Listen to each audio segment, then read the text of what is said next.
하겠습니다. 이 회의는 이완번 영남대 교수님께서 좌장으로 회의를 진행하도록 하겠습니다.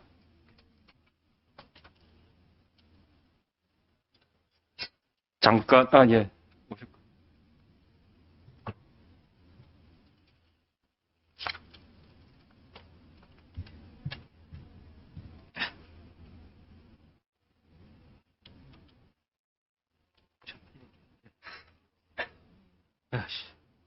네, 시작하시면 되겠습니다. 일부가 굉장히 뜨겁게 진행이 되다 보니까 지금 갑작스럽게 또 2부가 시작됩니다. 근데 듣다가 이제 제가 느낀 겁니다만은, 옛날에, 예전에요. 한 12, 13년 전에, 느꼈었던 그런 정부 조직 개편, 그러한 내용들에 대한 토론이랄까요? 그 당시에는 이렇게 심도 있게, 밀도 있게 진행이 좀 안 됐었어요.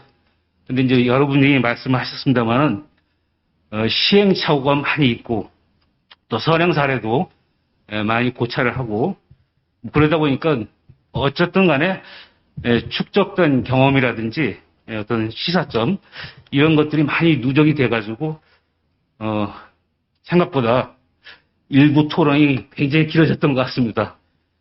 여튼 정부 개편은 정치적인 관점하고 행정적인 관점이 아까도 말씀드렸듯이 밸런스를 가지고 접근하는데 기본적으로 이제 정치적인 관점이 행정적인 관점을 좀 우세하지 않느냐 그런 이야기를 많이 합니다. 저희 이번 2부 주제는 일부 주제가 좀 매크로한 측면이었다면요. 정부 개편 방향성에 대한 내용이하고 또 유의점, 고려할 점 이런 것들을 좀 다뤘다면 2부 주제는 좀 디지털 정부, 그다음에 국가 데이터에 관련된 생산적이고 효율적인 관리 이러한 측면에서 좀 미래지향적인 그러한 이슈를 다루는 마이크로하면서도 좀 심도 있는 그러면서 우리가 간과할 수 없는 어떤 중요한 핵심 이슈가 아닌가 이렇게 생각합니다. 그래서 먼저 오늘 발표를 해주실 발표자분들하고 토론자분들을 소개해 드릴 겁니다. 발표는 제 오른쪽에 앉아 계시는 서울대학교 고길곤 교수님께서 통계청 미래발전위원 조직 설계 방향에 대해서 발표해 있겠습니다. 이에 대한 토론으로서 경북대학교 정홍상 교수님 나와 계십니다. 그 다음에 통계청의 통계정책국장이신 안영준 국장님, 연세대학교의 유상혁 교수님, 그리고 마지막 토론을 맡아주신 문화일보 경제부 부장이신 조혜동 부장님. 그리고 저는 2부 사회를 맡은 영남대학교 이한번 교수입니다. 반갑습니다. 주어진 시간이 6시까지랍니다. 그래서 먼저 고 교수님께서 준비하신 원고에 대해서 발제를 먼저 하시고 주어진 또 시간 안에 심도 있는 토론을 나누도록 하겠습니다. 고 교수님. 네, 안녕하십니까. 방금 소개받은 서울대 행정대학원의 고길곤입니다. 굉장히 어려운 시점에 제가 또 발표를 하게 된 것 같습니다. 어제까지는 별로 이렇게까지 많은 분들이 관심을 가질 줄 몰랐는데 오늘 와보니까 역시 나라의 중차대한 일들을 걱정하시는 분들이 많은 것 같습니다. 그래서 발표에 좀 제가 굉장히 신중해야 되겠다 생각을 하면서 무게를 좀 느낍니다. 먼저 조직학회 임준영 회장님이나 또는 이창원 행정개혁학회 이사장님이나 이런 자리를 마련해 주시는 게 좀 쉽지 않으셨을 텐데 공론화의 장을 마련해 주신 거에 대해서 다시 한번 감사드립니다. 그리고 제가 발표하는 내용이 사실은 이제 통계청 미래 발전을 위한 조직 설계 방향이어서 내용상으로 보면 이게 이제 통계청의 이야기인 것 같은데 사실은 이제 제가 통계청의 굉장히 훌륭한 소비자 중에 하나입니다. 제가 행정학 연구를 하면서 국가 통계를 굉장히 많이 쓰는데 그 중에서도 통계청을 매일매일 접속하는데 작년에 제가 그 우연치 않게 또 기회를 갖게 돼서 특히 이제 유근관 청장님께서 통계청에 관련돼 있는 연구를 좀 한번 해보면 어떻겠느냐라고 한번 얘기를 해주시더라고요. 저도 그때 그 부담을 갖고 굉장히 연구를 할 기회를 갖게 됐는데 그 결과를 오늘 발표할 수 있을 것 같습니다. 그래서 오늘 이 자리를 빌어서 유근관 청장님께 감사의 말씀을 좀 드리고자 합니다. 네, 그러면 이제 시간이 얼마 남지 않았으니까 사실 이 맥락이 만일에 이제 정부가 새로 시작하는 그 시점이 아니었다면 다른 맥락일 수 있습니다. 근데 이제 정부 개편이라고 하는 조직 개편이 사실은 정부 조직 개편이라는 단어로 바뀌고 있는 시점이기 때문에 한 3가지 정도의 큰 질문을 던지면서 우리가 이 조직 개편을 좀 생각해 봐야 되지 않을까 생각입니다. 첫 번째 질문은 그 목적론적 질문입니다. 도대체 무엇을 위해서 우리가 그 조직 개편을 하느냐라는 겁니다. 이것을 무엇을 위해서 변화해야 되는가라고 하는 것은 조직 내부의 그 목적도 있고, 그 다음에 국가 정책 전반에 걸친 목적도 있을 것이고요. 그렇기 때문에 이거에 대한 질문들은 생각보다 심각하게 한 번씩은 고민을 해야 다음 질문으로 좀 넘어갈 것 같습니다. 목적이 세워졌다고 하면 이제 정당성인데요. 규범적으로 도대체 이 조직 개편의 정당성을 어디서 찾을 것이냐. 아까 이제 이창결 교수님께서 말씀하셨지만 헌법적 가치, 그 다음에 공익, 그 다음에 시민의 수용성, 이런 이제 정당성이 부여되지 않는 조직 개편이라고 하는 것은 이루어지더라도 지속되기 힘들고, 그 다음에 이후에도 우리가 원하는 목적을 달성하기 어렵다. 그리고 세 번째는 실용성입니다. 사실 그 실익이 무엇이냐라는 질문을 좀 던질 필요가 있습니다. 아무리 규범적으로 정당하더라도, 아무리 목적이 명확하더라도 국민이 느끼지 못하는 조직 개편, 그 실용성이 없는 조직 개편은 큰 의미가 없을 것이다. 그래서 그 조직 개편의 사실은 효과에 대해서 설득력이 있어야 조직 개편이 제대로 진행되지 않을까 생각이 듭니다. 이 3가지 키워드는 좀 우리가 고민을 좀 해봐야 될 것 같고요. 이제 통계 측면에서 보면 왜 변화를 해야 되는가라는 거에 있어서 사실 제가 크게 3가지의 키워드를 생각하고 있습니다. 첫 번째 키워드는 근거 기반 정책입니다. 이 정책은 단순하게 통계 데이터에 기반해서 정책을 해야 된다는 것이 아니라 굉장히 오랜 동안 행정학자들이 고민했던 이 행정의 철학적 근거에 기반하고 있습니다. 그것은 무엇이냐면 너무 정치에 좌우되거나 또는 개인적 이익에 좌우되거나 조직의 논리에 좌우돼서 행정과 정책이 만들어지는 병폐를 뼈저리게 느꼈기 때문에 이 근거에 기반 정책을 해야 된다라고 하는 이 철학적 기반을 20년, 30년 전부터 저희가 꾸준히 이제 이야기를 해오고 있었습니다. 두 번째는 협력적 거버넌스입니다. 부처의 사일로 현상은 막스 베버의 관료제 이후에도 꾸준히 제기가 되었음에도 불구하고 여전히 해결되지 못하고 있습니다. 부처 간에 협력하지 않고 해결할 수 있는 정책들은 거의 없어지고 있습니다. 그럼에도 불구하고 여전히 우리는 협력적 거버넌스를 제대로 만들지 못하고 있습니다. 세 번째 키워드는 무엇이냐면 지방 분권입니다. 중앙정부 차원에서의 조직 개편 논의가 도대체 지방에 있는 수많은 우리 국민들에게 어떤 의미를 줄 것이냐. 지방 분권과 관련돼서 우리 중앙정부의 조직도 어느 정도 고민을 해야 되는데 지방 분권 시대에 행정조직 개편이 어떻게 기여할 수 있는지 한번 우리가 의미를 생각해 볼 필요가 있다고 생각합니다. 근데 이런 큰 3가지 키워드를 이제 막상 하려고 하면 실제 어려운 게 증거 기반 정책이 이제 중요함에도 불구하고 현실은 굉장히 어렵습니다. 아까 저도 크게 공감을 했는데요. 유은관 청장님께서 말씀하신 것처럼 고령화 사회가 들어가고 있는데 연금 통계도 제대로 만들어지고 있지 않습니다. 복지가 중요한데 복지 관련 수많은 국고 보조금들을 통합하기 시작한 지가 얼마 되지 않습니다. 그런데 그게 지방자치단체의 데이터까지 가게 되면 제대로 통합이 안 되고 있습니다. 이렇게 사실 근거 기반 정책을 강조하면서도 현실은 좀 그것과 멀다. 그 다음에 이제 통계 기반 거버넌스 4차 산업혁명이나 디지털 트랜스포메이션이라는 단어가 유행하면서 그 경쟁을 하고 있습니다. 수많은 기관들이 경쟁을 하고 있는데 행안부, 4차위, 그 다음에 개보위 뭐 수많은 기관들이 이 이야기를 하고 있습니다. 그런데 안타까운 것은 이러한 기관들의 경쟁 자체는 전 좋은데 서로 협력할 수 있도록 상호 의견 조율이 돼야 되는데 이것이 독립적으로 이루어지고 있다. 그래서 제가 깜짝 놀란 것 중에 하나는 국가 통계를 다루고 있는 통계청이 이러한 그 각종 통계 거버넌스와 관련되어 있는 그 활동에 있어서 어느 경우는 빠져 있는 경우들이 많더라라는 겁니다. 그러면 어떻게 국가 통계 거버넌스를 과연 조절할 것인가라고 할 때 우리가 그 조율과 통합이 미흡한 수준이 생각보다 심각하다라고 할 수 있습니다. 그 다음에 이제 또 하나는 이제 그 4차 산업혁명을 이야기할 때 우리는 민간의 창의와 혁신을 이야기합니다. 그런데 놀라웠게도 우리나라에서 상당히 많은 자료들 그리고 어떻게 보면 굉장히 중요한 자료를 생산하는 것은 공공기관입니다. 근데 이 공공기관의 자료 생산에 있어서 이것의 공개와 활용이 제대로 눈에 들이지 않으면 4차 산업의 인프라스트럭처가 갖춰지지 못합니다.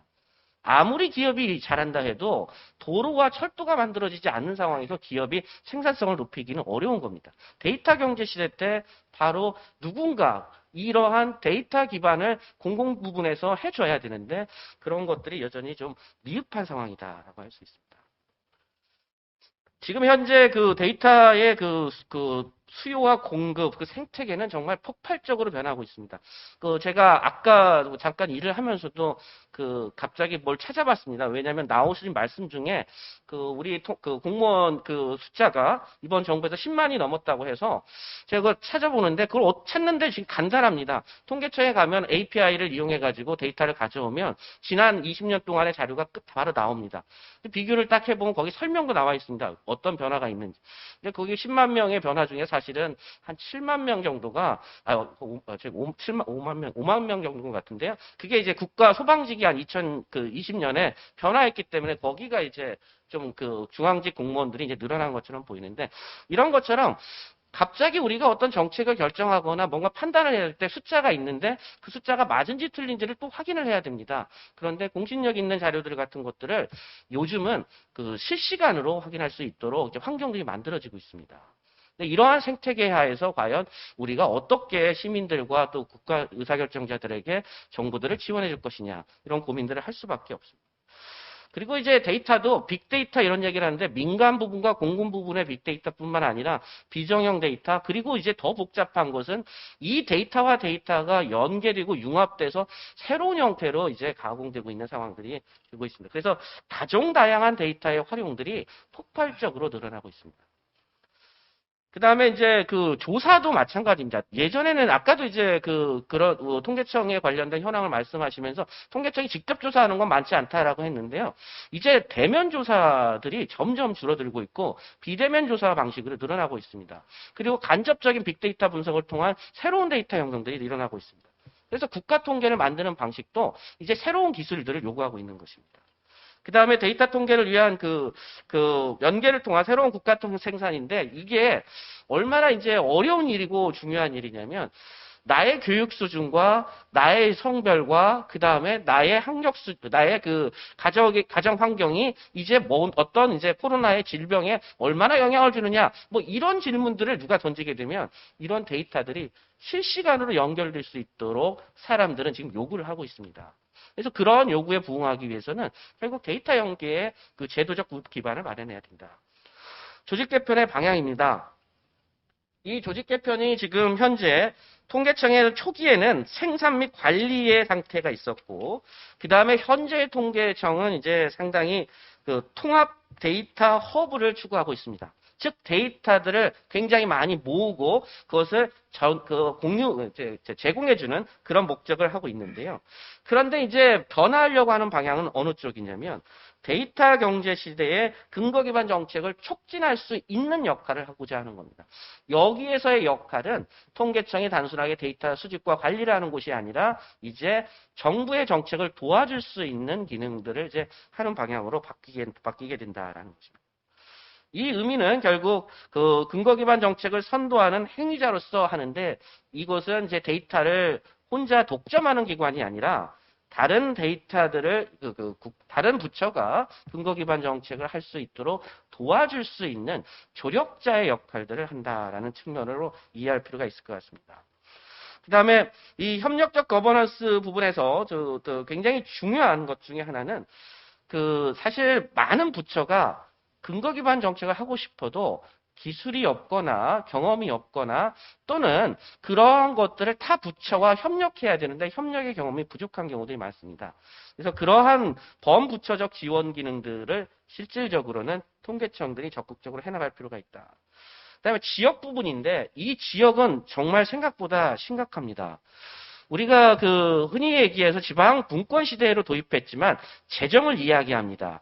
인력을 얘기합니다. 그런데 행정을 하기 위해서 핵심적인 데이터는 그러면 누가 공급을 하느냐? 지방의 그 데이터 역량은 굉장히 낮습니다.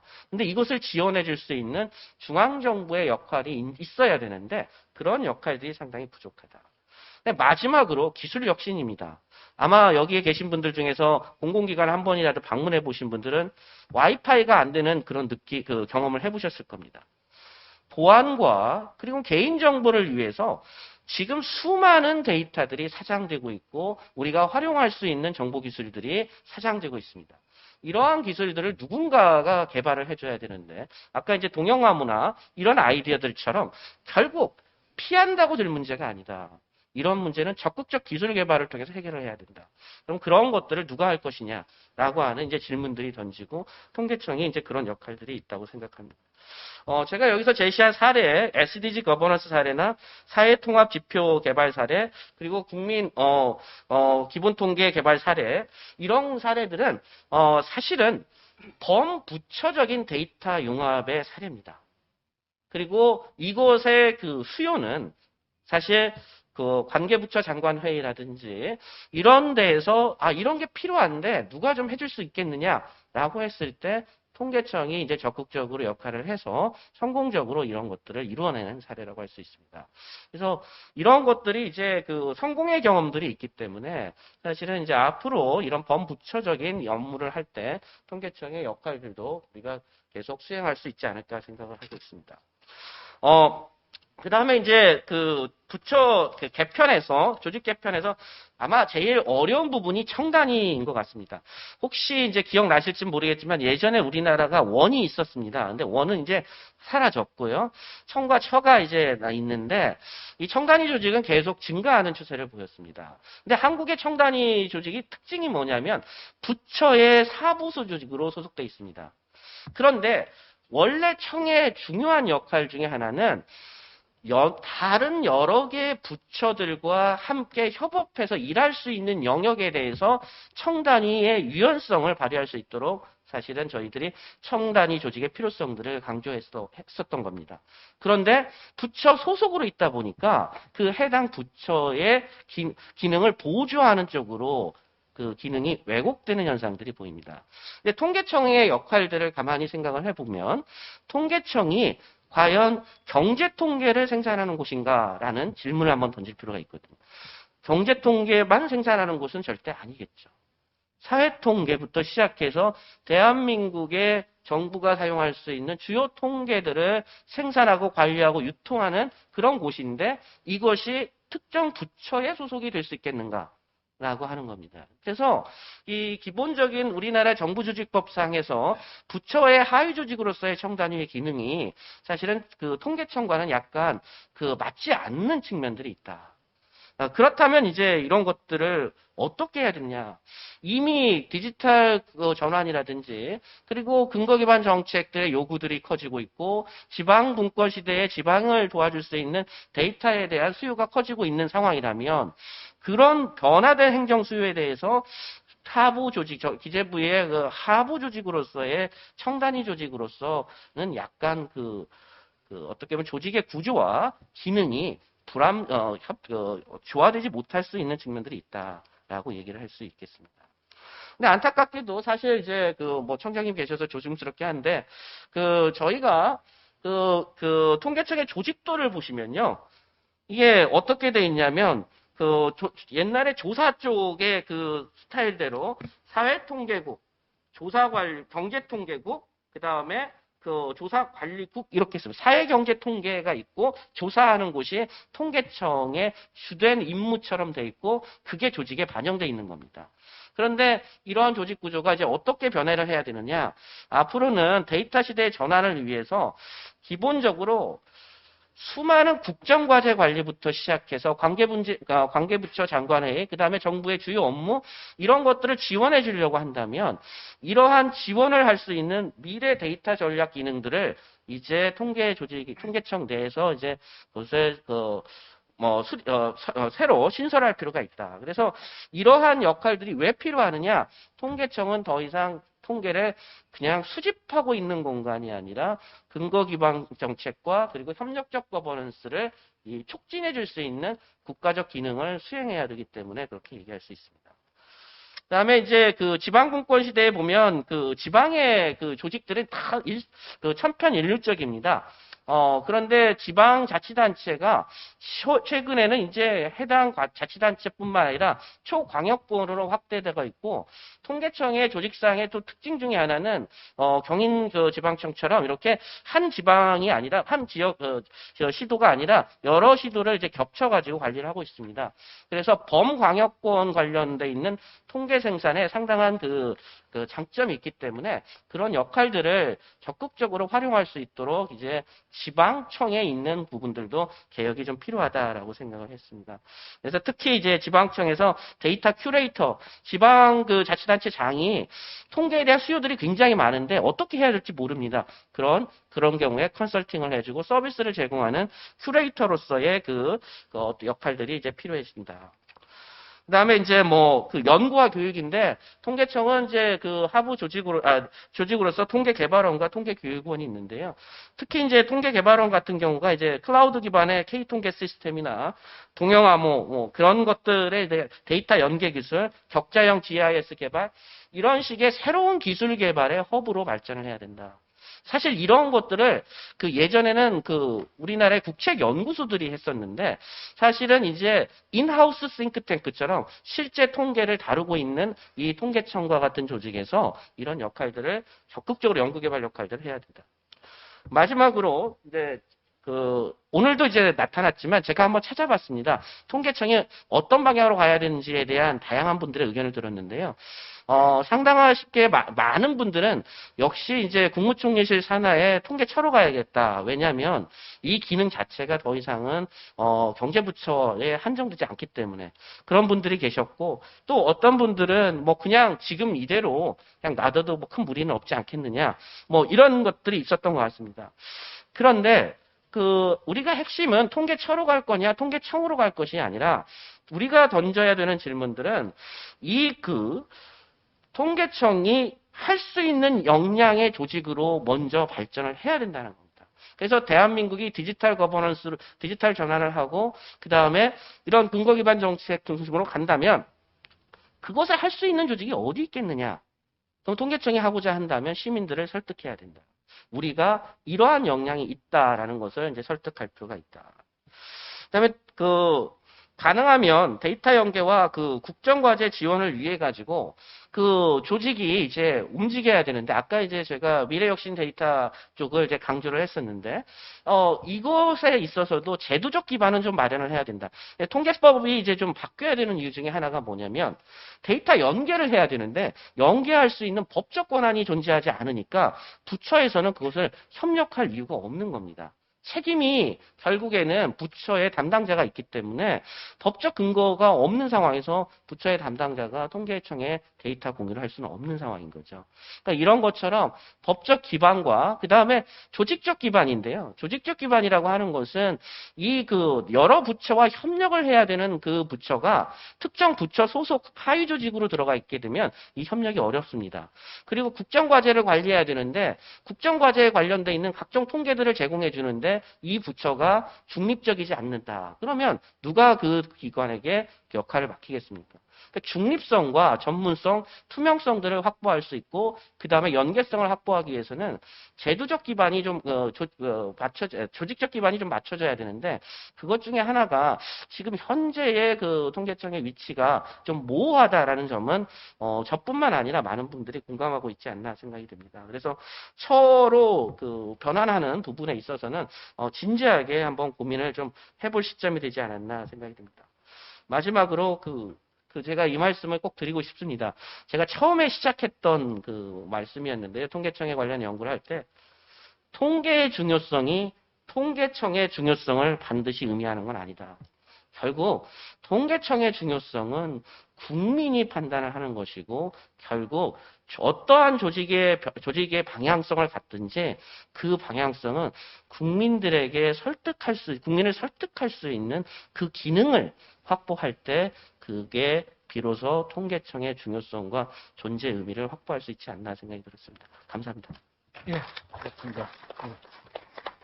예, 고 교수님 말씀은 통계청이 가지고 있는 그 통계 데이터의 가치 생성, 뭐 이런 측면의 또 중요성뿐만 아니라 디지털 정부의 중요한 역할 수행, 이런 내용들 플러스 이제 다 부처 간의 연계 협치에 대한 이 당위성, 그다음에 국정 관리 과제의 추진에 있어서의 그러한 독립성, 뭐 이러한 것들을 아우러 봤을 때 기본적으로 현재 기재부 산하의 청으로 존재하는 것보다는 총리 산하의 처로 위상의 변화가 필요한 것이 아닌가, 이런 의미를 담고 있는 발표문 같았습니다.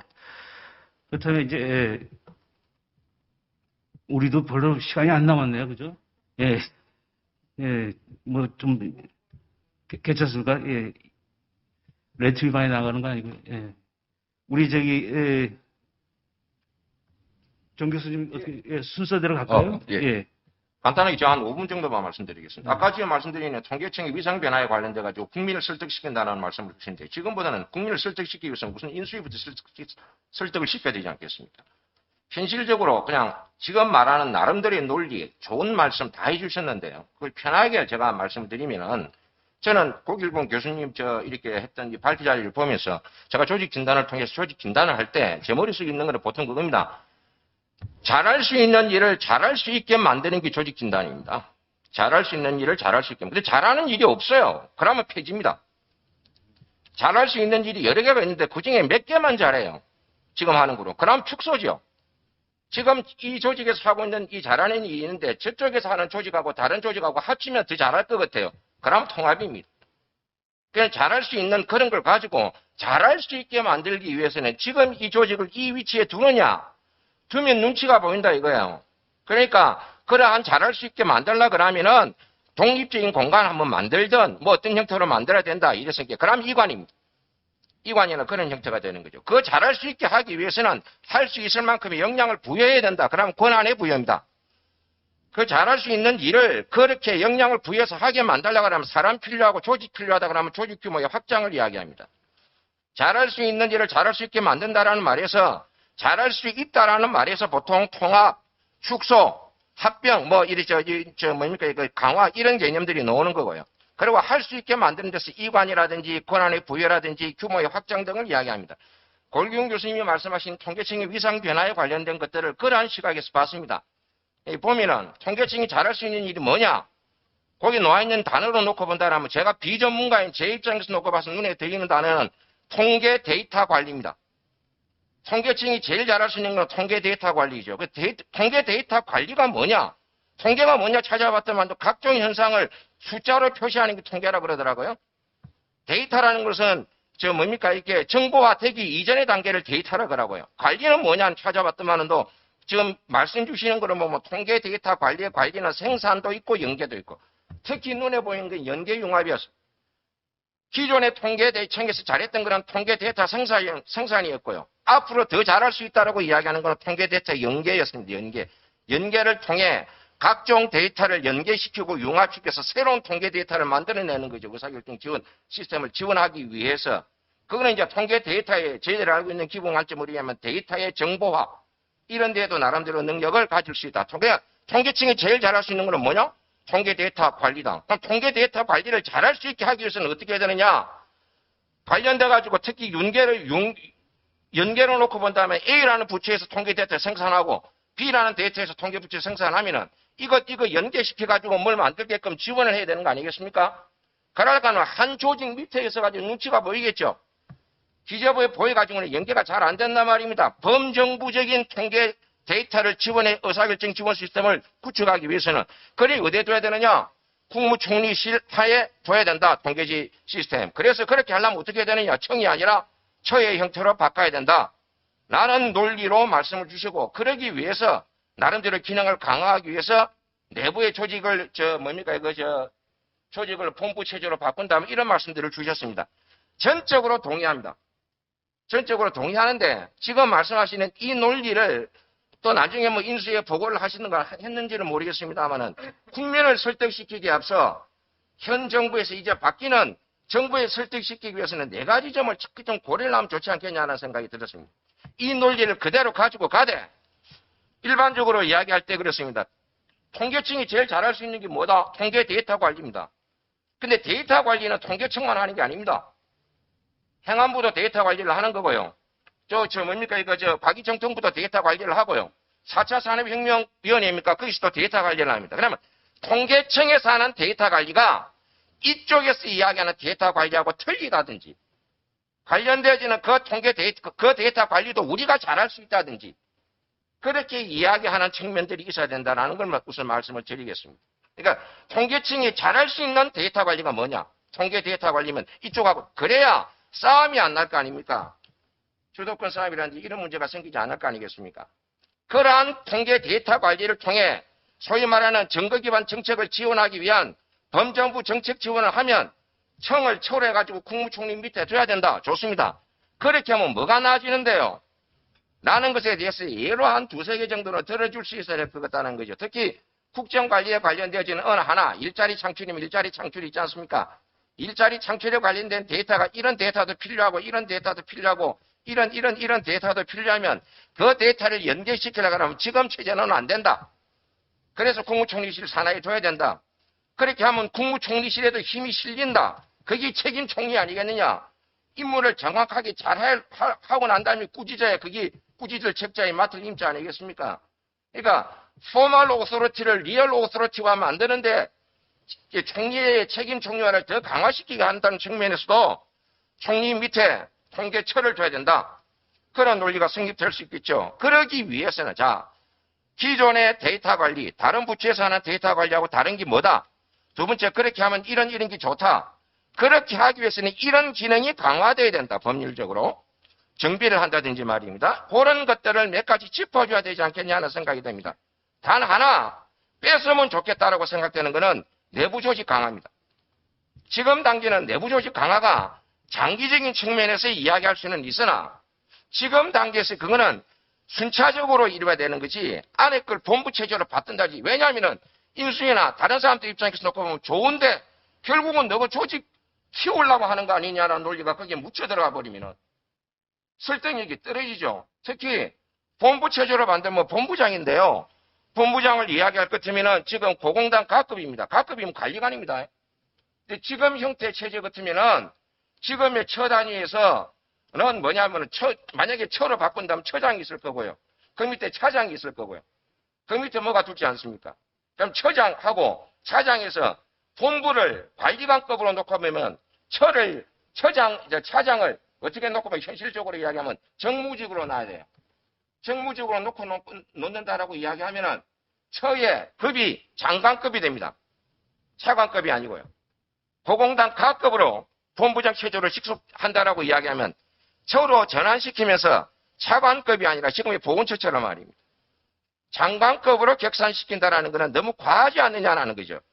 실질적으로 이야기하면.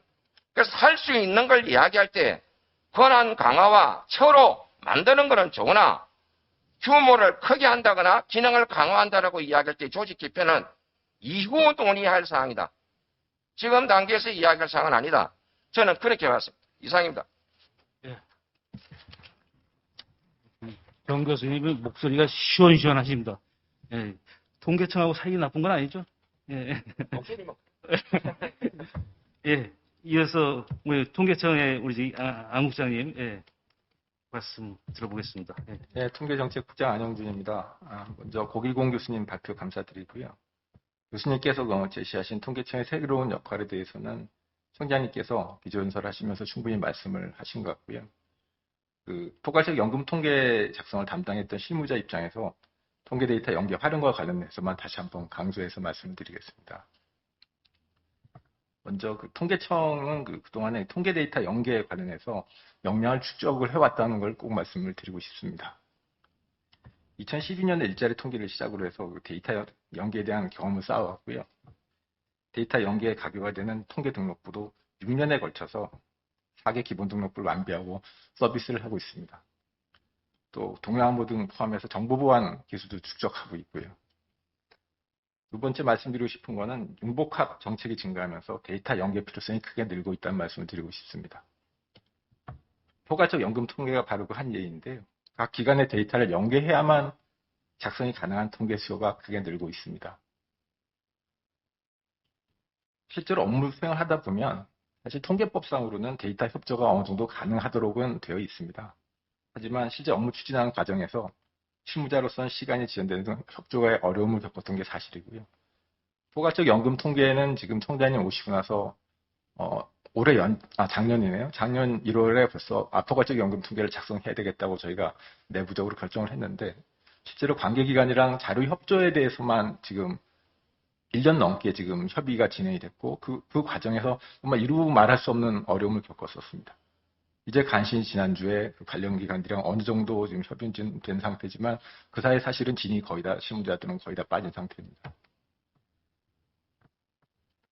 그래서 끝으로 좀 꼭 부탁을 드리고 싶은 것은 각 기관의 데이터를 원활히 활용할 수 있도록 통계 데이터의 거버넌스 강화에 대한 이해와 지지를 부탁드리고 싶습니다. 네, 감사합니다. 수고하셨습니다. 유상현 교수님. 예. 이렇게 중요한 자리에 이렇게 토론자로 초대해 주셔서 감사합니다. 정부 조직 개편 관련해서 크게 두 가지 목소리가 있는 것 같습니다. 첫 번째는 뭐 해봤자 크게 성과 없다, 하지 말자라고 하는 의견이 하나 있는가 하면 그럼에도 불구하고 필요하다라고 하는 쪽인 것 같습니다. 후자의 입장을 놓고 봤을 때 앞서 우리 첫 번째 세션에서 플로우에서 의견이 나왔던 것처럼 사실 정부 조직 개편이라고 하는 것은 어떻게 보면 다양한 정치적인 이해관계를 담는 하나의 그릇이라고도 볼 수 있을 것 같습니다. 그렇기 때문에 정치적인 의사 표현들이 시대에 따라 변하고 그 변하는 의사를 표현하는 것을 그릇으로 담기 위해서 한편으로는 정부 조직 개편이 필수적일 수밖에 없겠다라고 하는 생각이 듭니다. 이와 더불어서 정부 조직 개편은 정치적인 목적 이외에 행정적인 목적도 같이 담고 있습니다. 과연 정치에서 다루고 있는 목적을 달성하기 위해서 수단으로서 정부 조직이 과연 그 수단의 역할을 잘 하고 있느냐, 그런 측면에서 정부 조직이 행정적인 측면으로 접근을 할 수 있을 것 같습니다. 아마 통계청 조직과 관련해서는 정치적인 이슈는 그렇게 많은 것 같지는 않을 수도 있을 것 같습니다. 당장 오늘 플로우를 보더라도 많은 분들이 나가신 걸 보면 이 부분에 대해서는 그렇게 크게 정치적인 논란보다는 오히려 행정적인 접근이 필요하지 않을까라고 하는 생각이 드는데요. 앞서서 이제 최신부의 말씀을 주셨는데 아마 최신부가 정보통신부로 변했던 사례를 좀 참고를 하면 오늘날 통계청의 역할을 다시 한번 조망할 수 있지 않을까라는 생각이 드는데요. 1948년에 처음 정부조직법이 생겨나면서부터 존재했던 부처가 최신부입니다. 당시에 11개의 부처가 있었고 11번째에 최신부가 적혀 있었습니다. 1994년에 정보통신부로 정부조직 개편이 바뀌면서 이름이 바뀌었는데요. 94년 이전까지만 하더라도 부처가 늘어나면서 14번째까지 14개의 부가 있었는데 14번째에 최신부가 있었다가 정부통신부로 바뀌면서 최신부가 9번째로 그 순위가 올라갑니다. 1990년대 무슨 일이 있었는지 아마 제가 말씀드리지 않아도 아실 겁니다. 환경이 변하면서 정보통신에 대한 수요가 굉장히 늘어났고 거기에 대응하기 위한 정부의 기능이 강화되고 중요시되면서 최신부가 정보통신으로 변하고 그 기능이 강화됐습니다. 자, 오늘날 아마 많은 분들이 데이터의 중요성을 제가 강조하지 않아도 인정하실 겁니다. 그럼 과연 이 데이터의 변화, 데이터에 대한 수요를 정부가 과연 제대로 반응하고 대응하고 있느냐. 앞서서 청장님께서 말씀을 주셨지만 여러 부처가 데이터를 생산하고 있지만 그 데이터를 서로 꽉 쥐고 공유를 하고 있지 않습니다. 누군가는 그 물꼬를 터줘야 될 역할을 할 필요가 있다고 생각합니다. 그랬을 때 발제자께서 말씀해 주셨던 통계청의 위상을 통계처로 높이고 그 기능을 통계처가 하는 것을 한번 생각해 볼 수 있을 것 같습니다.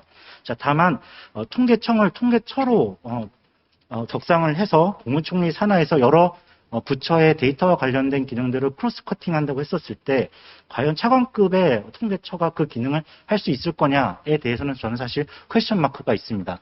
우리가 인사혁신과 관련된 기능을 담당하기 위해서 인사혁신처가 있지만 차관급 인사혁신처의 입장에서 각 장관 부처들을 돌아다니면서 인사혁신을 이루기가 굉장히 한계를 느낀다라고 하는 이전 인사혁신처장님의 말씀을 들은 적이 있습니다. 물론 앞에서 이제 토론자께서는 통계처가 장관급으로 들어가는 것이 맞느냐, 너무 과격한 것이 아니냐라고 말씀을 주셨지만은 분명히 환경이 변하고 있고 데이터의 중요성이 강조되고 있는 상황에서 통계청이 처가 되고 그 처가 장관급으로 들어가는 것에 있어서는 이미 환경은 그것을 요구하고 있다고 생각합니다. 더욱이 단순히 장관이 아니라 저는 이참에 국무위원급으로 저는 가는 것이 오히려 맞을 수도 있겠다라고 생각합니다. 소위 정책 기반, 증거 기반 정책을 우리가 강조하고 있으면서 과연 이 정책이라고 하는 것이 소위 국정을 심의하는 국무회의에서 얼마나 심도 있게 다뤄지고 있느냐, 이런 부분을 생각했을 때 데이터처, 그 제목이 통계처가 될 수도 있고 데이터처가 될 수도 있겠지만 처 단위의 조직이 되고 국무위원급 처가 돼서 실제로 국무위원으로서 그 기능을 수행한다면 앞서 말씀해 주셨던 것처럼 데이터 강국의 모습을 아마 확고하게 자리 잡을 수 있지 않을까라는 생각이 들었습니다. 예, 이상 저는 토론 여기서 마치도록 하겠습니다. 예, 수고하셨습니다. 예, 마지막으로 우리 조혜동 경제부장님. 예. 네, 안녕하세요. 문화일보 조혜동입니다. 고일경 교수님 발표 잘 들었습니다. 저는 외환위기 직후부터 이 옛날 재정경제부 산하에 이제 통계청, 이 재정경제부가 이름을 여러 번 이제 바꿉니다만 외환위기 전에 재정경제원이다, 재정경제부, 그 다음에 2008년 MB정부에서 기획재정부 이렇게 이름 바꿨는데 이제 보통 기획재정부 출입기자가 이제 외청이 4개가 있습니다. 조달청, 관세청, 통계청 이런 게 4개가 있는데 같이 출입하게 돼 있습니다. 그래서 제가 출입을 시작한 거는 한 20년이 좀 넘었고요. 순수하게 다른 한국은행 이런 데 출입한 걸 빼고 순수하게 등록기자로 한 것만 해도 한 15년쯤 될 겁니다. 근데 그래서 제가 오늘 고 교수님 말씀 주신 거에 대해서 제가 좀 이렇게 외부이지만 그동안 지켜본 거에 대해서 간단히 말씀드리고 마지막에 이 지금 통계청이 하는 통계 데이터가 여러 부처랑 연결된 실제 사례를 제가 한두 가지 말씀드려 볼까 합니다. 새 정부에서 통계청이 어떤 기능을 수행하고 그러한 기능을 수행하기 위해 조직을 어떻게 구성할 것인가는 국가 통계 데이터 거버넌스라는 큰 방향과 함께 논의될 필요가 있다는 고 교수님 발제에 대해서 기본적으로 저도 공감하고 있습니다. 최근 몇 년간 데이터 거버넌스는 데이터 특성에 따라 과학기술정보통신부, 행안부, 통계청 등등이 각각 거버넌스를 주도하면서 이렇게 나뉘어져 있는 상태입니다. 지금 통계 데이터라는 거는 그러나 민간 데이터랑 달리 직접적으로 정부의 정책 근거로 활용된다는 측면이 있기 때문에 일반 데이터에 비해 높은 신뢰성과 전문성의 확보가 필요하고 개인정보 활용이라는 측면에서 타 데이터와 차별화된 접근이 필요한 특징이 있지 않나 이렇게 생각하고 있습니다. 2020년 데이터 3법이라고 얘기하는 개인정보보호법, 정보통신망법, 신용정보법 개정 이후에 데이터, 특히 통계 데이터의 연계 수요가 증가하고 있고 통계청도 K통계체계라고 해서 통계청 통계등록부와 과세, 연금 등 타기관 보유 데이터를 연계 활용하는 체제 구축을 통해서 대응하려고 하고 있는 것으로 제가 알고 있습니다. 다만 아직까지 실질적인 성과가 좀 많이 미흡하지 않냐, 이런 비판이 있는 것이 사실 아닌가 이렇게 생각하고 있습니다.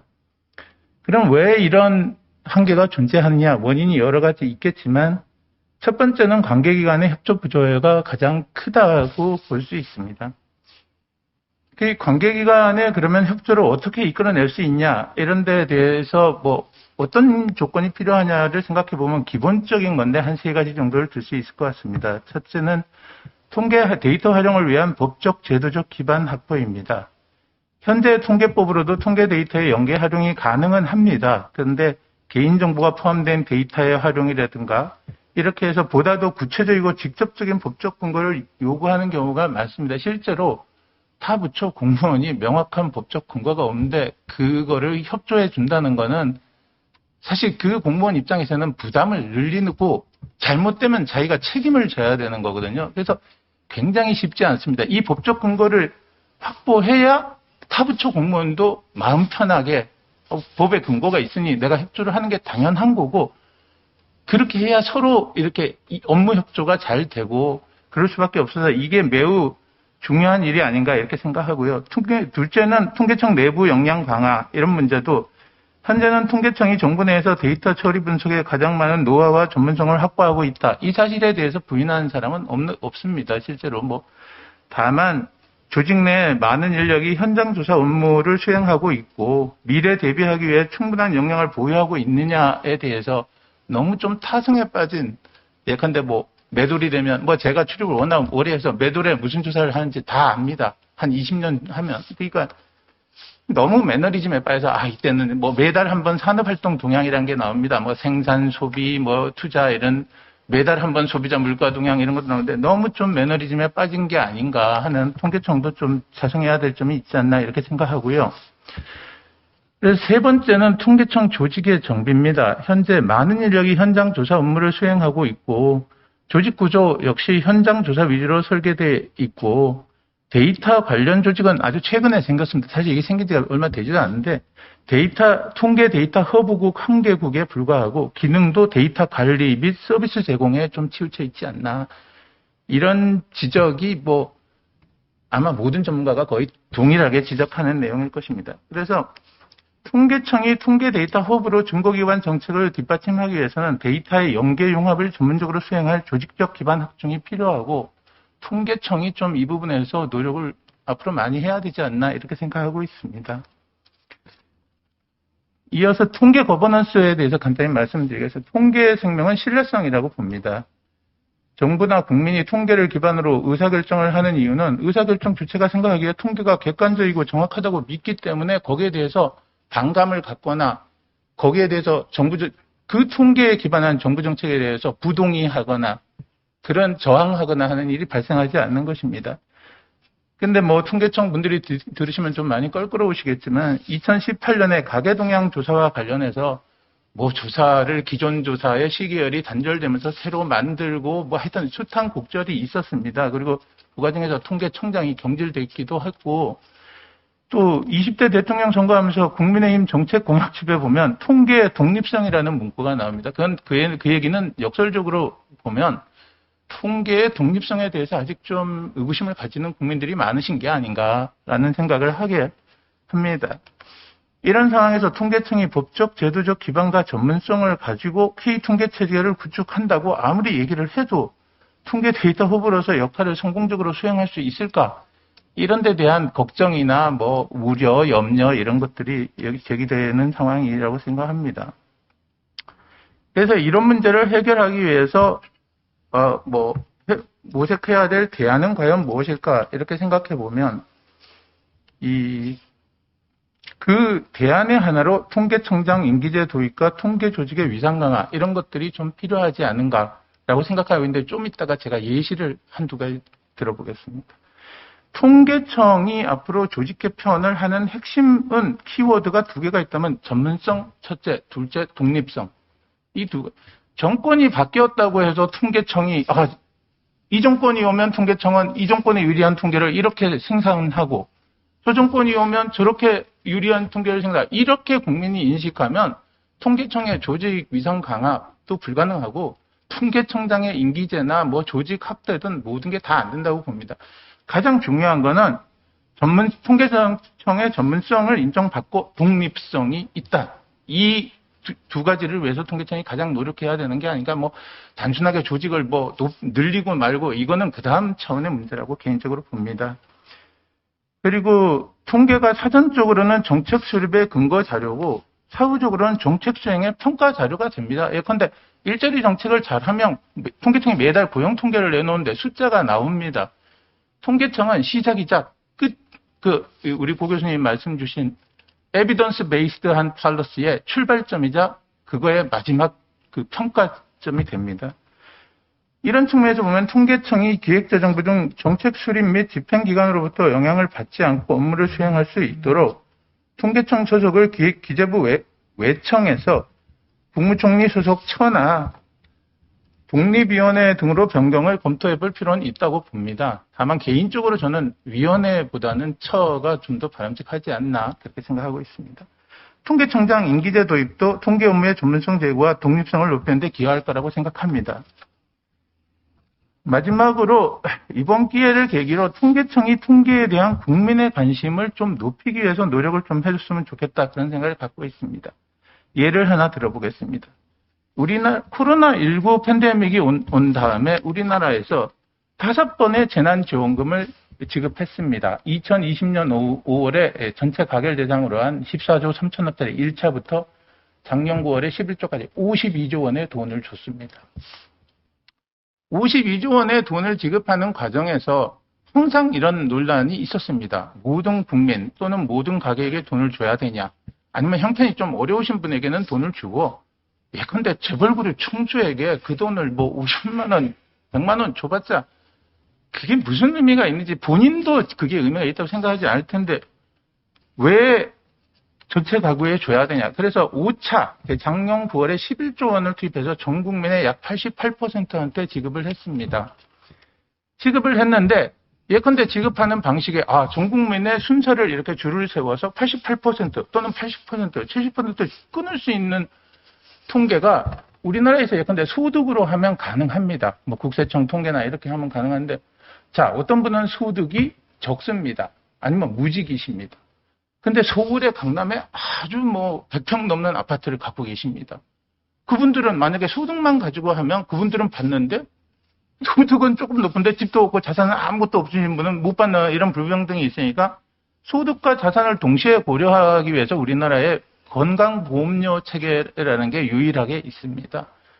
그런데 이 건강보험료 시스템을 가지고 결국 88%를 끊어서 기획재정부 예산실에서 줬습니다. 줬는데 우리나라에서 소득과 자산을 정확히 끊어서 70%, 75%, 80%, 88%를 끊을 수 있는 통계가 있냐? 현재 존재하지 않습니다. 현재.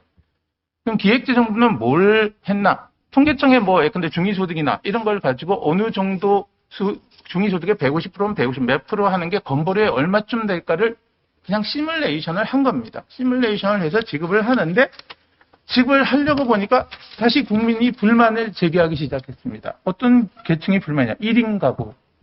1인 가구는 거의 자산이 없고 소득밖에 없는데 그냥 기재부 예산실의 일률적인 원칙으로 하면 자기들은 다 못 받는데 너무나 이게 최근에 1인 가구가 늘어서 그래서 1인 가구는 특례를 적용한다 그래서 돈 좀 많이 건보료가 높아도 돈을 줬습니다. 그럼 돈을 줬는데 그럼 그걸 누가 결정했냐? 여기 무슨 에비던스 베이스 무슨 뭐가 있냐? 아무것도 없습니다. 그냥 이게 뭐 관심법 비슷하게 준 겁니다. 그냥 이렇게. 제 말이 절대 과장이 아닙니다.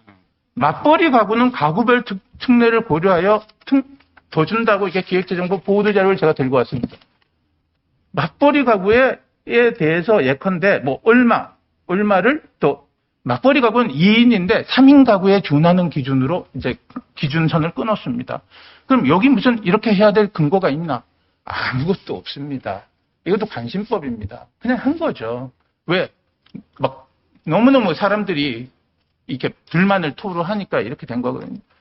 제가 지금 말씀드리려는 건 이거 말고도 제가 뭐 최근에 코로나 피해에 따른 소상공인 지원, 지금 뭐 대통령 당선인도 재정 규모로 뭐 50조 원 정도를 얘기하는데, 자, 기획재정부가 지금까지 한두 번 준 게 아닙니다.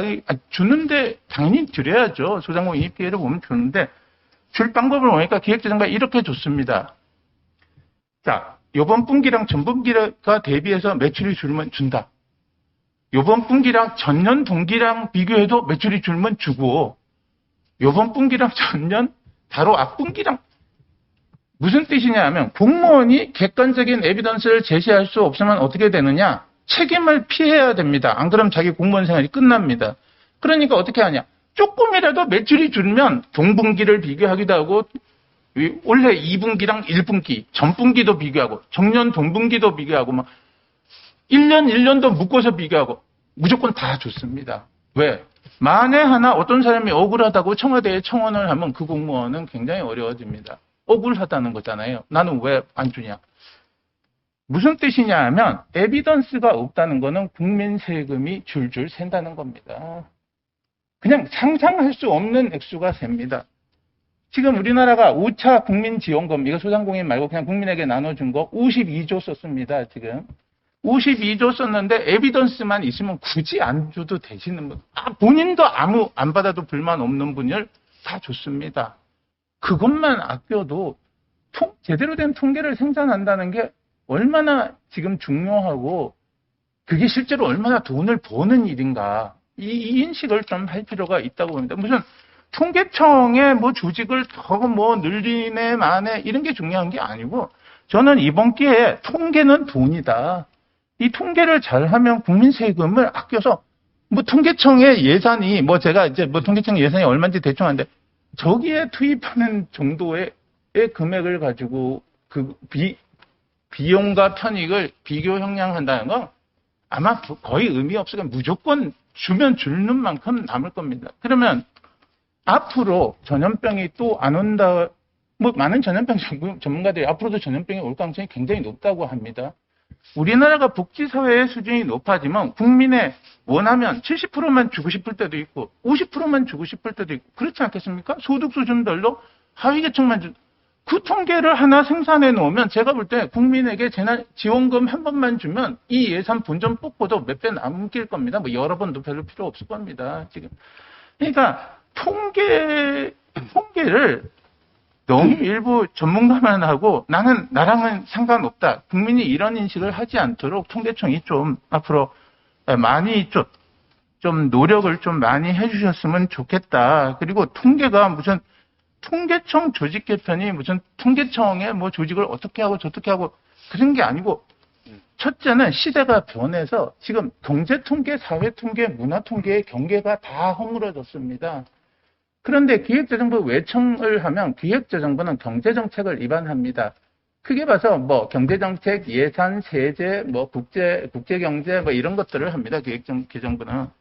근데 조금만 죄송합니다. 네.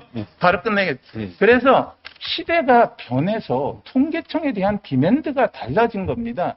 이게 정부 조직을 개편하는 게 아니라 시대가 변한 거를 반영해서 국민에게 서비스하기 위한 방편으로 조직을 좀 이렇게 하는 게 바람직하지 않겠냐 이렇게 생각합니다. 그리고 좀 관심이 있어야 되는 게 국민의힘 정책 공약집이 350쪽인데 통계 얘기가 한쪽에 두세 문장밖에 없습니다.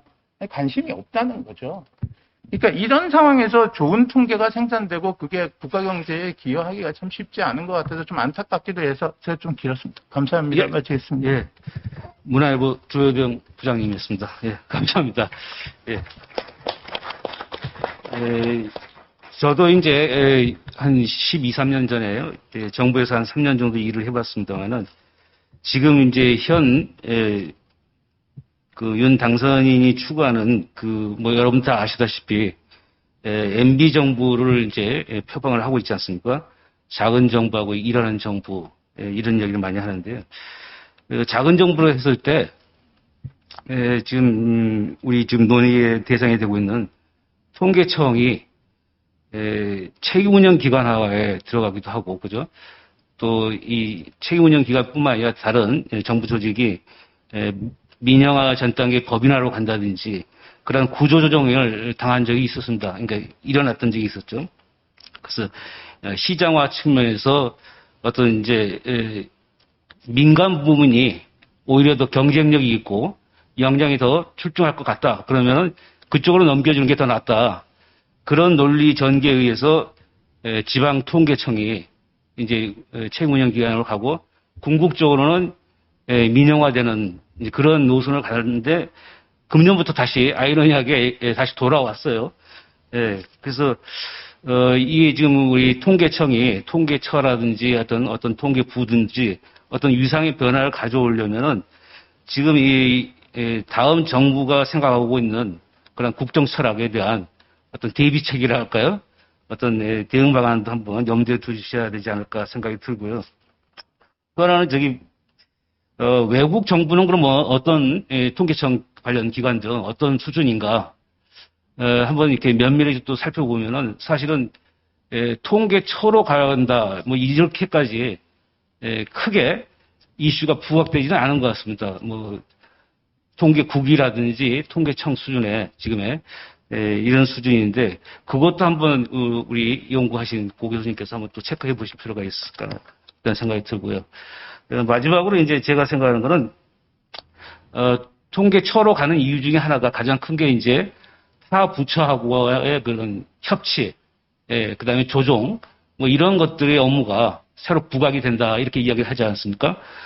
그렇다면 실제로 유관 기관의 그러한 공감대가 어느 정도 형성이 되고 있는지 정말로 통계청이 통계처로 가가지고 미래의 지향적인 그러한 정부 조직으로서 그런 역할, 데이터의 생성, 가치 생성이라든지 빅데이터뿐만 아니라 AI 뭐 어떤 인공지능 뭐 이런 여러 가지 좀 통계청에서도 통계 개발원에서도 하고 있습니다만은 그러한 것들이 타 유관 기관에서도 공감대가 형성이 돼야지만이 통계청이 좀 더 변화된 위상으로서 도약하지 않을까 그런 생각을 해봤습니다.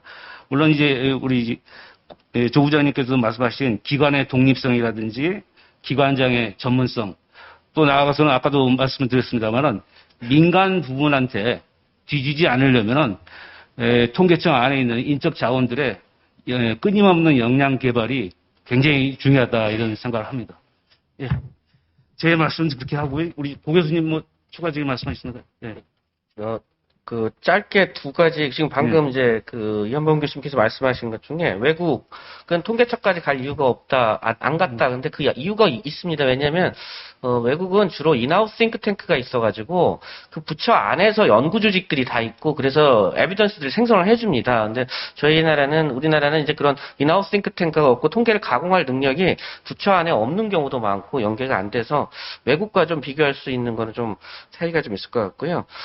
저도 이 공감대 형성, 타 부처가 정말 우리 통계처가 필요하다라는 공감대가 어느 정도까지 형성되어 있느냐.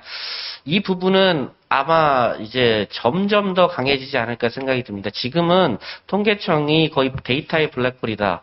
들어가면 안 나온다. 이런 이야기들을 많이 하는데 점점 이제 통계 등록부라든지 이런 이제 연계할 수 있는 기반들을 마련해 줌에 따라서 상당히 이제 부처들의 생각도 달라지지 않을까. 그래서 제가 마지막에 꼭 강조를 하고 싶었었던 게 통계가 중요하다고 통계청이 중요한 건 아니다. 이것을 모든 통계청 어떻게 구성원들 또는 이 통계를 다루고 있는 여러 구성원들이 여러 다른 부처에서도 고민을 좀 해보셔야 되지 않을까. 즉 아군을 만든다, 같이 협력한다라고 하는 것은 사실 정말 이분이 필요하다, 이 조직이 필요하다, 이 부처가 필요하다라는 얘기를 안에서 나오지 않고 밖에서 나오게 만들 때 비로소 이 어려운 변화가 가능하지 않을까 생각이 들었습니다. 오늘 너무 좋은 코멘트 감사합니다. 예, 고맙습니다. 우리도 플로에 한두 분 받을까요? 어떻게 할까요? 예. 혹시 질문하실 분 계십니까? 예. 시간이 오래돼가지고, 예. 예. 여튼, 앞서 말씀드렸듯이, 매크로한 거는 일부에서 다 했기 때문에, 저희는 이제, 좀 더 심도 있게, 통계청의 통계 데이터의 중요성이랄까요? AI 시대를 맞이해서, 그런 차관에서 좀 이렇게 의미를 파악을 했었고요. 무엇보다도 이렇게 지금 중요한 시기에 이런 자리를 마련해 주신 우리 임진영 조직학회장님하고 한국행정개혁회 학회 이청원 이사장님께 진심으로 감사의 말씀을 드리고요. 마지막 순서를 이어서 마치도록 하겠습니다. 수고 많으셨습니다. 네, 이상으로 한국조직학회와 한국행정개혁학회가 공동 주최한 특별기획 세미나를 모두 마치도록 하겠습니다. 수고 많으셨습니다. 안녕히 들어가십시오. 감사합니다.